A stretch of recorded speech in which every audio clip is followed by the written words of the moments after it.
شفت فيلم نازل جديد، راح نروح نحضره بالسينما أبراج أنا وياك ورفيقي، فحضري حالك.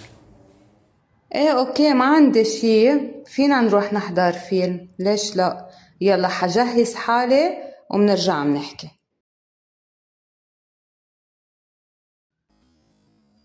خلي رفيقي يقعد حدك على جهة اليمين وأنا بقعد على جهة الشمال، هيك ما حدا غريب بيقعد حدك. أنا كتير مبسوط لأنه نحن قاعدين سوا عم نحضر فيلم بالسينما.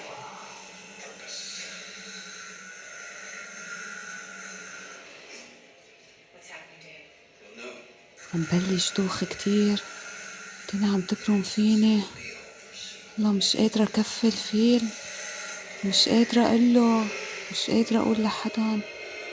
يا الله شو بعمل، شو بعمل؟ ما بقى فيه، ما بقى فيه رح أقوله، رح أقوله، ما بقى فيه أبدا. قومني هلأ، مش قادرة أكفي الفيلم، قوملي هلأ، خلينا نظهر لبرا، هلأ خلينا نظهر لبرا، أنا كتير متضايقة. خير، شوفي شو بك. خلص أنا حدك، ما تعتلي هم شيء، ما تخافي، أنا بحبك كتير. يلا عم نكمل الفيلم كتير حلو وأنا مبسوط فيه.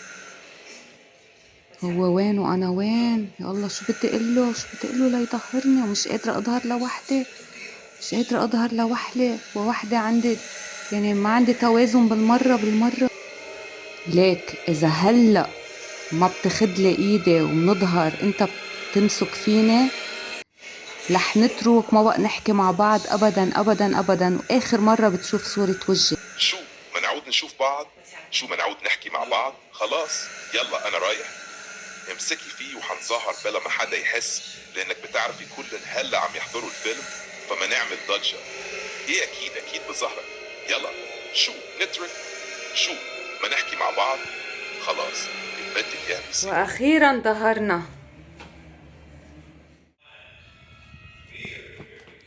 بدي أعتذر منك، ميرسي لأنه ظهرتني، بس أنا عندي مشكلة بعد ما بعرف شو اسم حالتي، وما بقدر أقعد أبدا بالسينما، فما توخزني. ميرسي لإلك، ما بعرف شو بدي أقلك. يلا خلينا رح دق لبيي ونروح. أنا بحبك مثل ما أنت، وما تفكري بشي وما تعتلي هم شي، على بسيطة. فكرة هيدا ذات الشخص يلي الرب استخدمه تأرجع أرسم بعد 16 سنة.